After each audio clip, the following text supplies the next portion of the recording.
চারিদিকে একটা মাধ্যমিক গন্ধ রয়েছে। সবেমাত্র মাধ্যমিকের রেজাল্ট বেরিয়েছে। কেউ রেজাল্ট নিয়ে খুব খুশি, কেউ মাঝারি খুশি, কেউ অল্প খুশি, কেউ একদম খুশি নয়। এর মাঝে যা হয় তা তো চলছেই সোশ্যাল মিডিয়াতে। যারা ভালো রেজাল্ট করলো তাদেরকেও ট্রোল করা হচ্ছে, যারা খারাপ রেজাল্ট করলো তাদেরকেও ট্রোল করা হচ্ছে।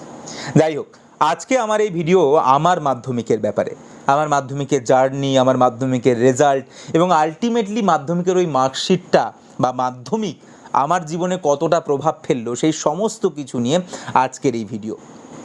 এই ভিডিওটা জানি না কারুর কোনো উপকারে বা অপকারে আসবে কি না, তবু এই ভিডিওটা কেন বানাচ্ছি জানো? কারণ বয়সটা বাড়ছে তো, বুড়ো হচ্ছি আস্তে আস্তে। তো এখন যে কোনো সুযোগে, যে কোনো অছিলায় ওই ছোটোবেলাটায় ফেরত যেতে খুব ভালো লাগে। সেই জন্যই আজকের এই ভিডিও। আর হ্যাঁ, তোমরা বলছিলে যে তোমরা আবার দেখতে চাও আমি চেয়ারে বসে ভিডিও বানাচ্ছি, তো আজকে সেই ভিডিও। অ্যাকচুয়ালি এই ঘরটাতে আমি থাকি না এখন আর, অনেক দিন পরে এলাম, তো একটু পাল্টে গেছে চারপাশটা, তবুও সে একইভাবে ভিডিও বানাচ্ছি চেয়ারে বসে, সামনে বই রেখে, বইয়ের ওপর মোবাইল রেখে ভিডিও বানাচ্ছি আর কি। তো আমি মাধ্যমিক দিয়েছিলাম 2010 সালে, মানে আজ থেকে 12 বছর আগের কথা। তখনকার মাধ্যমিক আর এখনকার মাধ্যমিকের একটু পার্থক্য আছে। যেরকম এখন শুধুমাত্র ক্লাস 10-এর সিলেবাসের ওপর পরীক্ষা হয়, তখন 9-10 মিলিয়ে হতো। মানে আমাদের সময় 9 এবং 10 দুটো মিলিয়ে মাধ্যমিক হতো। এখন মাধ্যমিক 700 নম্বরে হয়, তখন মাধ্যমিক 800 নম্বরে হতো, কারণ বাংলা আমাদের সময় 200 নম্বরের পরীক্ষা হতো।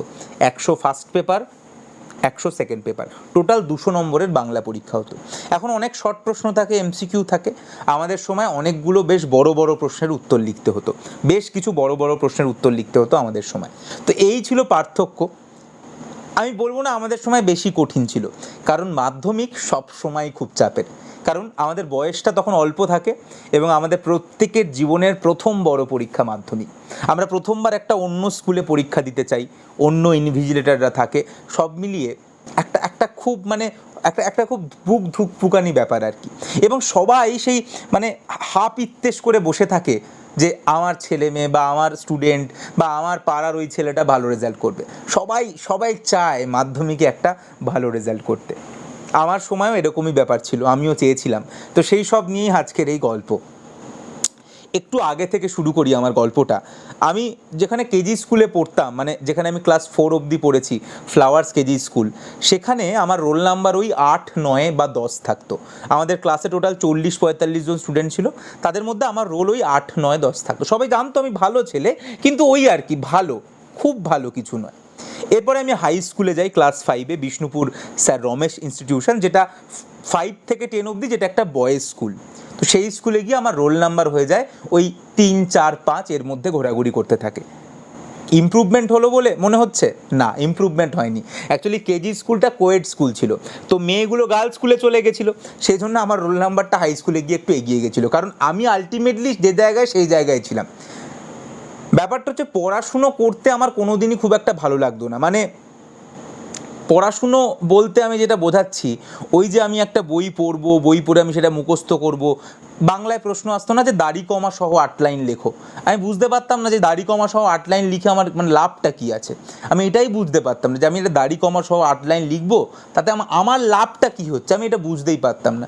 কিংবা আমাকে বলা হতো যে মুখস্থ করো a+b whole square equal to a² + 2ab + b square, বা a+b whole cube equal to a³ + 3a² b + 3ab square + b³।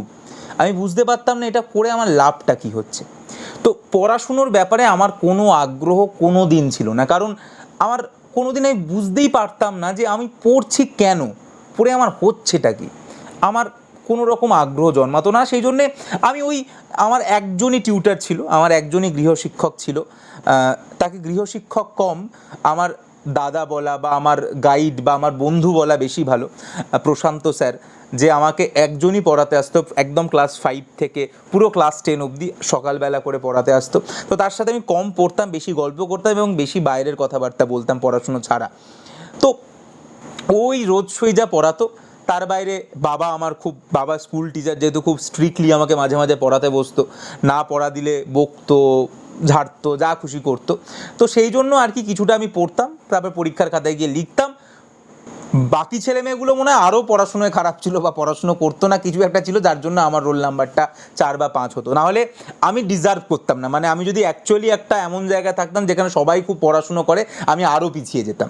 আমি ওই আর কি মানে কুয়োর ব্যাঙ আর কি, সোজা কথায়। গ্রামের স্কুলে ছিলাম, বেশি কেউ ভালো পড়াশুনোয় ছিল না, বা আমার যে ফেসিলিটিটা ছিল, আমার বাবা একজন টিচার ছিল, আমার একজন গৃহশিক্ষক ছিল, এরকম বহু আমার স্কুলে বহু ছেলে মেয়ে আছে যাদের কোনো টিউটার ছিল না, যাদের বাড়িতে কোনো শিক্ষাই ছিল না, সে প্রথম পড়াশুনো করছে, প্রথম হাই স্কুলে গেছে, তো সেই জন্য সে খারাপ করতো। না হলে তাদের যদি গাইড থাকতো তারা আমার থেকে অনেক ভালো রেজাল্ট করতো, কারণ আমি পড়াশুনোর মানে বুঝতাম না, যে আমি পড়াশোনাটা করছি কেন। ওই জোর করে আমাকে ফর্মুলা মুখস্থ করাতে হতো, আমি ওই যেটুকু বসে করাতো ওইটুকু দিয়ে যা হতো। এই জিনিসটা চেঞ্জ হয় ক্লাস 9-এ। ক্লাস 9-এ গিয়ে চেঞ্জ হয়। তার কারণ কিছুই নয়, আমি ছোটোবেলা থেকে প্রচুর গল্পের বই পড়ি, প্রচুর গল্পের বই পড়ি। বাবা যখনই কলেজ স্ট্রিট যেত, বাবা কলেজ স্ট্রিট থেকে পুরনো গল্পের বই প্রচুর কিনে আনতো। আমি সেগুলো প্রচুর পড়তাম, মানে ছোটোবেলায় একদম রূপকথার গল্প, পঞ্চতন্ত্রের গল্প, ঈশপের গল্প কিনে আনতো, পরবর্তীকালে ডিটেকটিভ গল্প কিনে আনতো, আমি সেগুলো সব পড়তাম। কিন্তু ক্লাস 8-9 থেকে আমি শরৎচন্দ্র পড়া শুরু করি, বঙ্কিমচন্দ্র পড়া শুরু করি, এবং যখন এই শরৎচন্দ্র বঙ্কিমচন্দ্র পড়া শুরু করি, আমার সামহাও কিছু একটা চেঞ্জ হয়, আমার মনের মধ্যে কিছু একটা চেঞ্জ হয়, এবং জানি না কী চেঞ্জ হয়। এবং আমি একটা গল্প পড়েছিলাম, আমি সবাইকে বলবো তোমরাও যদি পারো এই গল্পটা পড়ো। সঞ্জীব চট্টোপাধ্যায়ের বুলেট বলে একটা গল্প, যেটা আমি পড়ি, তখন আমি ক্লাস 8। আমি সঞ্জীব চট্টোপাধ্যায়ের বুলেট বলে একটা গল্প পড়ি, এবং এই গল্পটা পড়ার পরে আমার জীবনের একটা পরিবর্তন আসে, এবং প্রথমবার আমি বুঝি যে পড়াশুনো কেন করছি আমরা। প্রথমবার আমার মনে হয় যে পড়াশুনো আমরা করছি ফার্স্ট হওয়ার জন্য নয়, নম্বর পাওয়ার জন্য নয়। আমাদের ইতিহাস এই কারণে পড়ানো হচ্ছে যাতে আমরা সেই ইতিহাসের শিক্ষাটা আমাদের জীবনে অ্যাপ্লাই করতে পারি। আমাদের ভূগোল এই কারণে পড়ানো হচ্ছে যাতে আমরা পৃথিবীর কোথায় কী আছে সেটা সম্পর্কে জানতে পারি, যাতে পরবর্তীকালে যদি সেখানে যাই সেই মতো নিজেকে অ্যাডাপ্ট করতে পারি। আমাদেরকে অঙ্ক বা বিজ্ঞান এই কারণে শেখানো হচ্ছে যাতে আমাদের চারপাশের বহু অজানা প্রশ্নের উত্তর, যেগুলো আমরা বুঝতে পারছি না, সেগুলোর আমরা উত্তর পেতে পারি। আমাদের বাংলা সাহিত্য এই কারণে পড়ানো হচ্ছে যাতে আমাদের একটা সৃষ্টিশীল মন তৈরি হয়। আমি বুঝতে পারি যে অ্যাকচুয়ালি আমি মানে একটু বাড়িয়ে বলছি না, অনেকে মনে হতে পারে যে আমি ফালতু কথা বলছি, কিন্তু দিস ইজ ট্রু, মানে একদম সত্যি কথা, যে আমার একটা চেঞ্জ আসে ক্লাস 8-9-এর থেকে, এবং আমি বুঝতে পারি যে এই জন্য অ্যাকচুয়ালি পড়াশুনোটা মাধ্যমিক, উচ্চ মাধ্যমিক, ডাক্তার, ইঞ্জিনিয়ার নম্বর পাওয়ার জন্য নয়, পড়াশুনোটা একটা মানুষ তৈরি করার জন্য। এবং তারপর থেকে আমি পড়তে শুরু করি। আমি অ্যাকচুয়ালি বই পড়তে খুব একটা পারতাম না, মানে আমার ওই বই মানে টেক্সট বই পড়ার অভ্যেসটা খুব খারাপ, আজও খারাপ। আমি ওই বইয়ের লেখাটা একদম মাথায় আমার ঢোকে না, ওই রকম কিরকম একটা সাধু ভাষায় লেখা থাকে, কিরকম একটা কঠিন কাট শব্দে লেখা থাকে, আমি বুঝতে পারি না। কারণ আমার মনে হয় শব্দ should be like a story, একটা গল্প। যেরকমভাবে আমি শরৎচন্দ্রের গল্প পড়তাম, সত্যজিৎ রায়ের গল্প পড়তাম, সঞ্জীব চট্টোপাধ্যায়ের গল্প পড়তাম, একটা ফ্লুয়েন্ট টেক্সট বই ওরকমভাবে লেখা হয় না, সেখানে একটা অদ্ভুতভাবে লেখা হয়। তো আমি ওই প্রশান্ত স্যার, যিনি আমাকে পড়াতে আসতেন, যিনি আজও আমার জীবনের সঙ্গে ওতপ্রোতভাবে জড়িয়ে রয়েছে, তাকে আমি বলতাম যে তুমি পড়ো, তুমি আমাকে পড়াও, মানে তুমি বলে দাও, গল্পটা আমাকে বলে দাও, সিপাহী বিদ্রোহ বলে দাও, তুমি আমাকে মুঘল সাম্রাজ্য বলে দাও, সব কিছু বলে দাও, আমি শুনে নেব। তো এরকমভাবেই চলতো। এবং অঙ্কর ক্ষেত্রেও একটা অদ্ভুত জিনিস আমার মাথায় আসে, যে কোনো একটা অঙ্ক মানে একটা প্রশ্ন, তার একটা উত্তর হয়। এবার একটা অঙ্ক দেখে উত্তরটা কিভাবে হবে, মানে সবার আগে তোমাকে ভাবতে হবে যে অঙ্কটা আমি কিভাবে এগোবো। এইটাই লোকে বোঝে না বলে অঙ্ক করতে পারে না বা ফিজিক্স করতে পারে না। তো অ্যাকচুয়ালি একটা অঙ্ক মানে অনেকটা একটা পাজেলের মতো, মানে তুমি একটা দাঁড়িয়ে রয়েছো, তোমার সামনে 6টা দরজা, যার একটা দরজার পিছনে তুমি যেটা চাইছো সেটা রয়েছে, বাকি দরজার পিছনে কিছু নেই। তো অ্যাকচুয়ালি তোমাকে একটা অঙ্ক দেখে বা বিজ্ঞানের একটা প্রশ্ন দেখে ওই দরজাটাকে বুঝতে হবে যার পিছনে ওই জিনিসটা রয়েছে। আমিও ওইরকমভাবে ট্রিট করা শুরু করলাম, এবং ম্যাজিক হতে শুরু করলো, আমার জীবনের সব কিছু পাল্টে গেল। এবং মানে আমি জানি না, মানে আমার সব কিছু পাল্টে গেল। আমি একটা উদাহরণ দিই, আমি একটা উদাহরণ দিই। আমাদের সময় একটা প্রশ্ন আসতো, বক্সারের যুদ্ধের ফলাফল লেখো। এখনও হয়তো আসে, বক্সারের যুদ্ধ, যেটা পলাশির যুদ্ধের পরে হয়েছিল সম্ভবত। তো বইতে একটা কথা লেখা থাকতো, যেটা আমাকে প্রশান্ত স্যারও বলে দিয়েছিল, যে বক্সারের যুদ্ধ মোটামুটি ভারতের একটা শেষ স্বাধীনতার যুদ্ধ, যেটা হেরে যাওয়ার পরে মোটামুটি ইংরেজরা পুরোপুরি ভারতটাকে দখল করে নেয়। এটাই হচ্ছে মোটামুটি বক্সারের যুদ্ধের ফলাফল, এবং তারপর থেকে ইংরেজ সাম্রাজ্য শুরু হয়ে যায়। আমি এই উত্তরটা যখন লিখতাম, বা আমাকে যখন লিখতে বলা হতো বা বলতে বলা হতো, বা ভাবতাম আমি যখন, আমার মনে হতো যে বক্সারের যুদ্ধের ফলাফলটা এখানেই শেষ নয়। আমি ভাবতাম যে বক্সারের যুদ্ধটা যদি সেদিন জিতে যেত, তাহলে তো পুরো দুনিয়াটা আজকে অন্য রকমের হতো। বক্সারের যুদ্ধটা হেরে গেছিল বলেই ভারতবর্ষে একটা রাজতন্ত্রের শেষ হয়ে গেছিল। ভারতবর্ষে ইংরেজরা এলো, কিন্তু ইংরেজরা এলো বলে ভারতবর্ষে একটা ডেমোক্রেটিক মনোভাব তৈরি হলো। এই যে পরবর্তীকালে জাতীয় কংগ্রেস তৈরি হলো, কমিউনিস্ট পার্টি তৈরি হলো, যে কটা দল তৈরি হলো যারা ডেমোক্রেসির কথা বলে, গণতন্ত্রের কথা বলে, সেটা হলো ওই বক্সারের যুদ্ধে হেরে গেছিল বলে। এবং তার পরবর্তীকালে এই যে সিপাহী বিদ্রোহ হলো, কিংবা এই যে এত আন্দোলন হলো, এবং আলটিমেটলি আজকে যে দেশ ভাগ হয়ে গেল, সেটাও কিন্তু ওই বক্সারের যুদ্ধে হেরে গেছিল বলে। তার মানে বক্সারের যুদ্ধের ফলাফল আমি শুধুমাত্র ওইখানে শেষ করতে পারি না, বক্সারের যুদ্ধের একটা সুদূর প্রসারী ফলাফল রয়েছে। তো আমার উত্তরের খাতা ওরকম হতো, আমি ওরকম খাতা লিখতাম। আমার মনে আছে, আমাকে যখন লিখতে বলা হতো আলাউদ্দিন খিলজির শাসন অবস্থা সম্পর্কে লেখো, আমার তখন ওই পুরো একটা মাথার মধ্যে ওই গল্পটা, ওই সিনেমাটা, একটা ছবি ভেসে উঠতো, এবং সেটাই লিখতাম। আমি জানিও না যে বইয়ে কী লেখা রয়েছে, কারণ প্রশান্ত স্যার আমাকে শুধু গল্পটা বলে দিত, এবং আমি ওটাকে লিখতাম। আমি ভারতের একটা ম্যাপ এঁকে দিতাম, আমি এঁকে দিয়ে দেখিয়ে দিতাম কোথা থেকে কোথায় সাম্রাজ্য রয়েছে। অদ্ভুত লাগতো। এবং আমাকে ইতিহাস শিখিয়েছে বারবার যে এই পৃথিবীতে তারাই থেকে যায়, তাদের নামই থেকে যায় যারা নম্র, যারা ভালোবাসা দিয়ে সব কিছুকে জয় করতে চেয়েছে। কারণ আজও মুঘল সম্রাট অরঙ্গজেব বলতে আমরা খারাপ বুঝি, মুঘল সম্রাট শাহজাহান বলতে আমরা একটাই জিনিস বুঝি, তাজমহল তৈরি করেছে, আর কোনো কিছু বুঝি না। বাবর, জাহাঙ্গীর, হুমায়ুন আমরা কিছু বুঝি না। ভালো মুঘল সম্রাট বলতে এখনও আমরা শুধু আকবরকেই বুঝি, কারণ আকবর ভালোবাসার কথা বলেছিল। আমরা অশোকের আগের জীবনটার কথা জানি না, আমরা অশোকের পরের জীবনটার কথাই জানি, যে জীবনটায় অশোক পাল্টে গেছিল। তার মানে ইতিহাস আমাদের বারবার শেখাচ্ছিল বা বারবার শিখিয়েছে যে অ্যাকচুয়ালি যে কোনোভাবে জয় করে নিলাম, জিতে গেলাম, রাজ্য দখল করলাম, বড় হয়ে গেলাম, তাতে কিছু হয় না।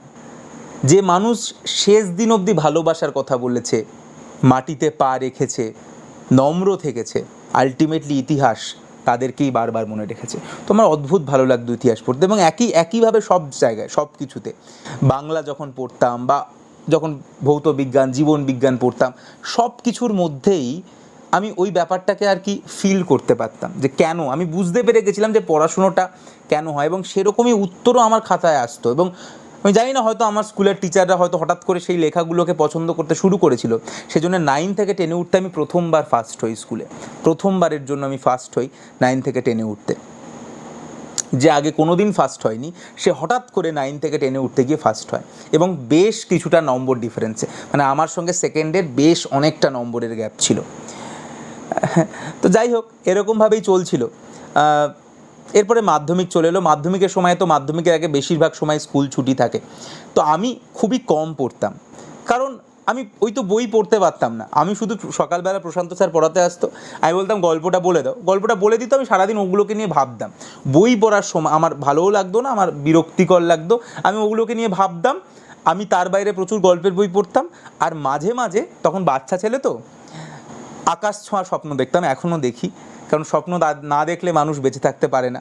স্বপ্ন দেখতাম যে এবিপি আনন্দ 24 ঘন্টায় বসে আছি মাধ্যমিকের রেজাল্টের পরে, এবং এই কথাগুলো বলছি, এখন যেগুলো বলছি সেই কথাগুলো ওই স্টুডিওতে বসে বলছি, কারণ সবাই একই ধরনের কথা বলে, যে আমরা এত ঘন্টা পড়েছি বা এত ঘন্টা পড়িনি। কেউ বলে বেশি পড়েছি, কেউ বলে যে কম পড়েছি, কিন্তু কেউ এরকম কথা বলে না যে এই মাধ্যমিক বা এই নম্বর এর জন্য পড়াশুনোটা নয়, পড়াশুনোটা একটা ভালো মানুষ তৈরির জন্য।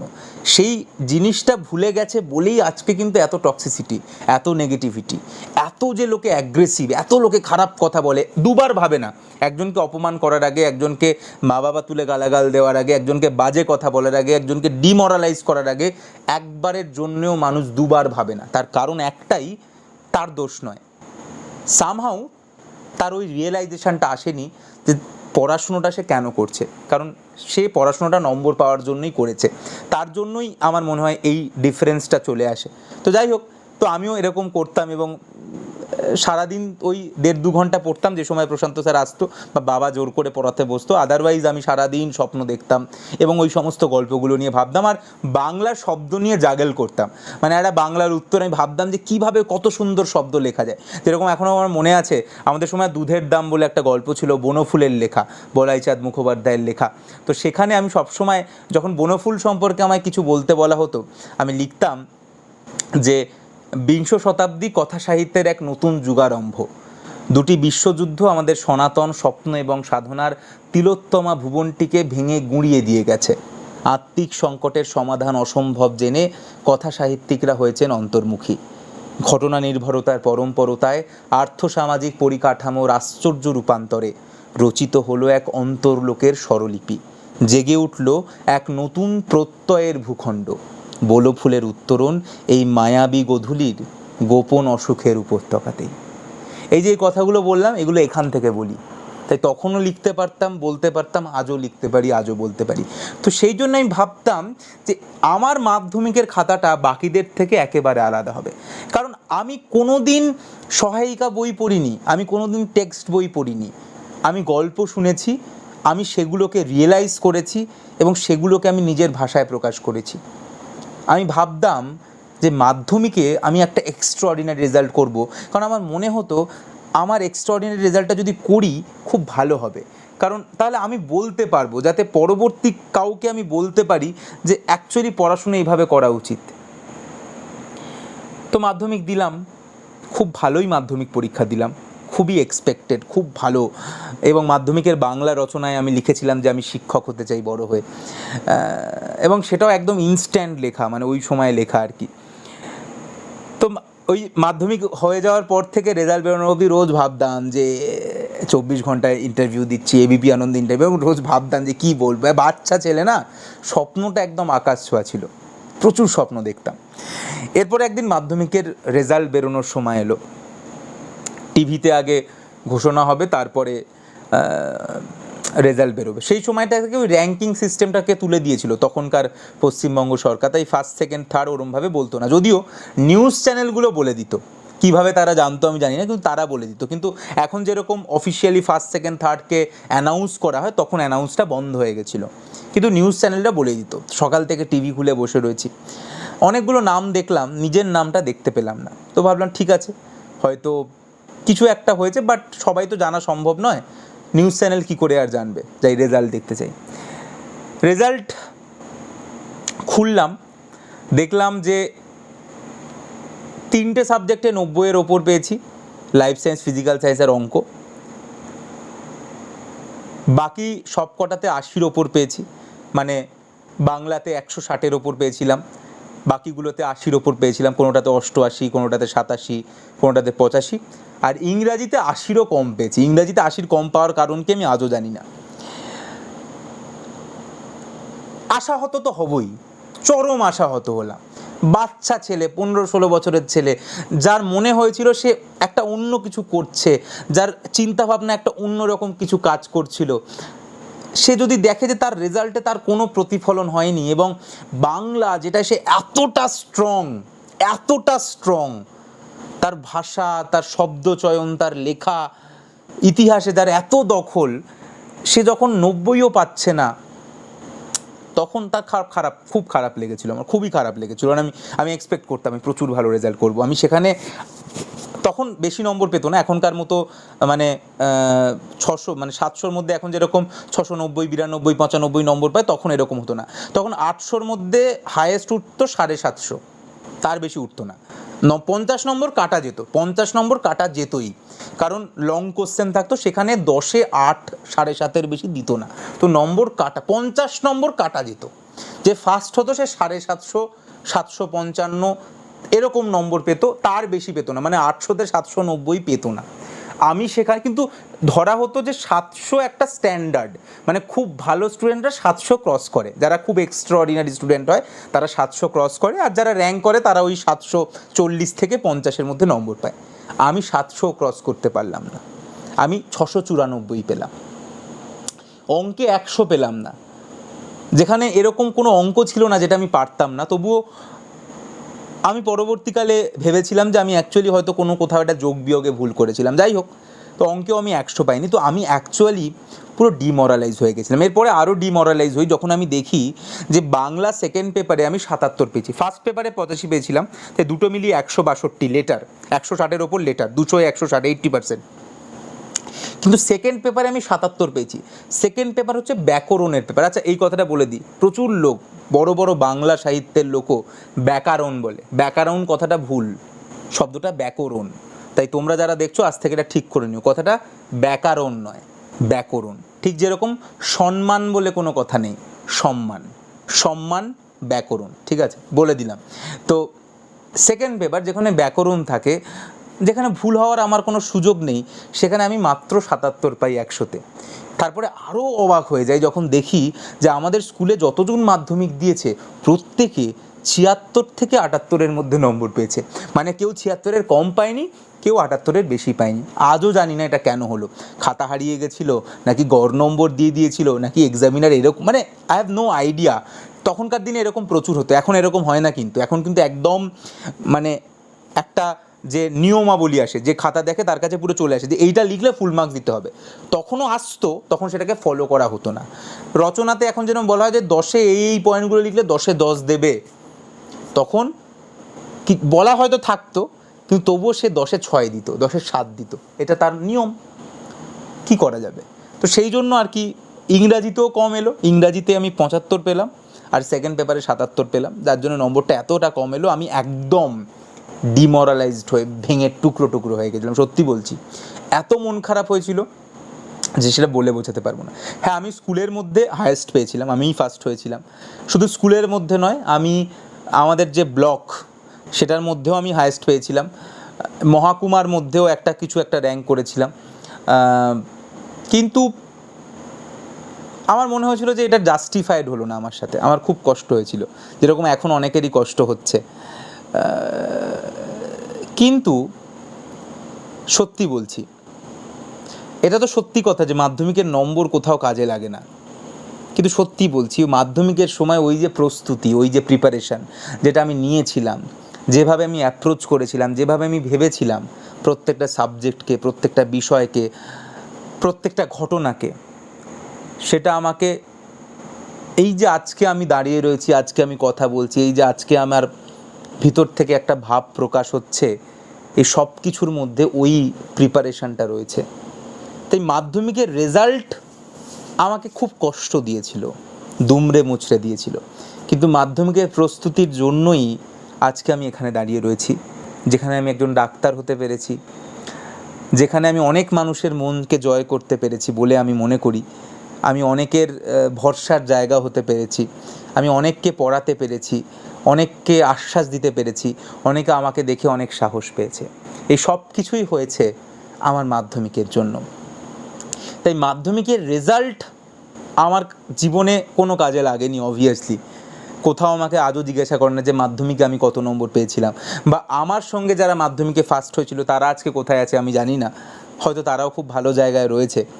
কিন্তু আমি মনে করি যে আমি তাদের থেকে হয়তো অনেক কম নম্বর পেয়েও আমি জীবনে এই যে এত কিছু যা যা করতে পেরেছি এখনও অবধি, সেগুলো করতে পারতাম না যদি না আমি মাধ্যমিকটায় ওইভাবে প্রিপারেশান নিতাম, বা ওইভাবে আমি মাধ্যমিককে অ্যাপ্রোচ করতাম, বা আমার একটা ওরকম প্রশান্ত স্যার থাকতো, আমার একটা ওরকম বই এনে দেওয়ার লোক থাকতো। আমি যদি ওই গল্পগুলো না পড়তাম, আমি যদি বুলেট না পড়তাম, আমার যদি একটা অ্যাপ্রোচ করার আইডিয়া না আসতো, আজকে আমি হয়তো এই জায়গায় দাঁড়িয়ে থাকতাম না। তাই মাধ্যমিক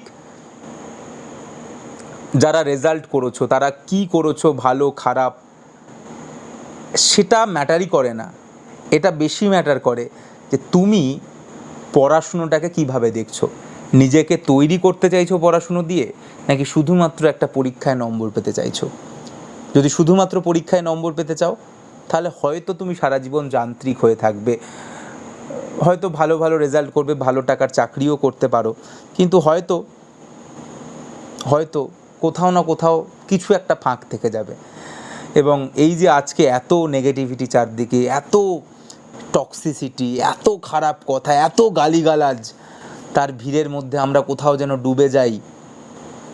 সেই পৃথিবীটা হয়তো অনেক বেশি সুন্দর হবে যেদিন আমরা চাইবো যে পড়াশুনোর উদ্দেশ্যটা ছিল আমাদেরকে শিক্ষিত করে তোলা, আমাদেরকে আরও ভালো মানুষ করে তোলা, একটা নম্বর পাওয়া নয়, একটা স্টার পাওয়া নয়, একটা ফার্স্ট সেকেন্ড থার্ড হওয়া নয়। অনেকে ভাবতে পারে যে আমি যেহেতু মাধ্যমিকে ফার্স্ট হতে পারিনি সেই জন্য বোধহয় এই কথাগুলো বললাম। আমি তো বলছি মাধ্যমিকে ভালো নম্বর না পাওয়া, ফার্স্ট সেকেন্ড থার্ড না হওয়া পাওয়ার জন্য ওই 15 বছরের ছেলেটার মনটা একেবারে দুমড়ে মুচড়ে গেছিলো, ভেঙে গেছিলো। কিন্তু আজকে এই মুহূর্তে দাঁড়িয়ে কোথাও কোনো আফসোস নেই আর, বরং আমি প্রত্যেকটা মুহূর্তে চেরিশ করি। আমি ভাগ্যিস আমি বুলেট পড়েছিলাম, আমি শরৎচন্দ্র পড়েছিলাম, আমি বঙ্কিমচন্দ্র পড়েছিলাম, যার জন্য আমি হয়তো কোথাও না কোথাও এই ভিড়ের মধ্যে নিজেকে একটু হলেও আলাদা রাখতে পেরেছি। আজকের ভিডিও এই অবধি। ভালো লেগে থাকলে চ্যানেলটাকে সাবস্ক্রাইব করতে পারো, আর আমার ফেসবুক ইনস্টাগ্রামের আইডিগুলো ডেসক্রিপশানে থাকবে, চাইলে সেগুলোকে ফলো করতে পারো। নিটের 2024-এর ব্যাচ শুরু হয়েছে। যারা মাধ্যমিকের রেজাল্টের অপেক্ষা করছিলে এবং যারা বলে রেখেছিলে যাদের অ্যাডমিশান নেওয়ার, তারা অ্যাডমিশান নিয়ে নিও, কারণ 2024-এর ব্যাচ শুরু হয়ে গেছে, নিটের 2024-এর ব্যাচ। তো সেই যোগাযোগের ফোন নাম্বার সবাই জানে, তবুও সেই নম্বরটা আমরা ডেসক্রিপশান বক্সে দিয়ে রাখবো এবং প্রথম কমেন্টেও দিয়ে রাখবো। যারা আমার টেলিগ্রাম চ্যানেল জয়েন করোনি নিট অ্যাসপিরেন্ট, তারা আমার টেলিগ্রাম চ্যানেল জয়েন করতে পারো। চ্যানেলটাকে অনেকে লিঙ্ক ক্লিক করলে বলে যেতে পারে না, তারা সার্চ করে নিও, টেলিগ্রামে ঢুকে সার্চ করবে NEET biology by doctor Arkadip. আমার নামের বানানটা পেয়ে যাবে, ARKADEEP। তো যেই সার্চ করবে NEET biology by doctor Arkadip, DR Arkadip, বেরিয়ে আসবে চ্যানেলটা, সেই চ্যানেলটা জয়েন করে যাবে এবং লিঙ্কটা আমি দিয়ে রাখবো। তো যারা লিঙ্ক ক্লিক করে ঢুকে যাচ্ছে তাদের ভালো কথা, আর যারা লিঙ্ক ক্লিক করে যেতে পারছে না তারা ওই NEET biology by doctor Arkadip চ্যানেলটাকে সার্চ করে নেবে টেলিগ্রামে, তাহলে জয়েন করে যাবে। আজকের ভিডিও এই অবধি, দেখা হবে আবার নতুন কোনো ভিডিওতে। ততদিন অবধি খুব ভালো থেকো।